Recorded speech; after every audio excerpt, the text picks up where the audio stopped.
One of the main purposes for the meeting today is that the state legislature has a reset committee that's meeting to discuss higher education today and the future of our public education system.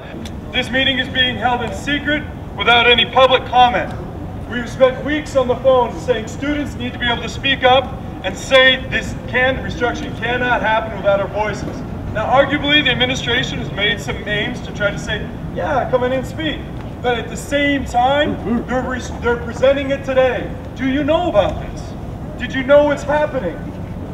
We're processing the fact that students are not allowed to speak at that meeting.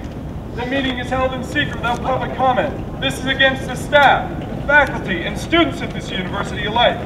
We pay for this university. We own this university. We must be allowed to speak. Education, not for corporate privatization. Money for jobs and education, not for corporate privatization.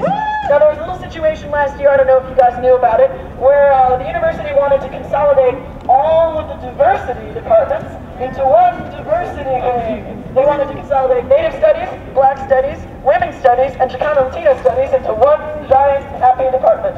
Okay? That was a terrible idea! Now, I can promise you two things if this corporation thing goes through. One, they will consolidate those departments. Those departments will cease to be effective. And two, we won't be able to stop them. Because our voice will be destroyed, legally speaking. In other words, diverse interests of our ever-growing student population will no longer factor into the academic equation. For there will be no concern about academia. The equations of profit will be all that matters.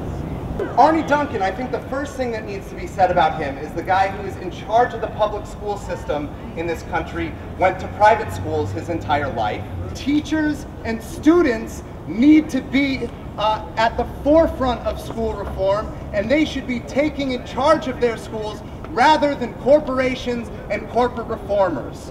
Get on your cell phones, call the legislator, and let them know that we do not want a corporate restructuring of the university, that we do want more funding for higher education. So the president of the university wants to restructure, and we the students say keep your hands off our money. Thank you guys for coming out.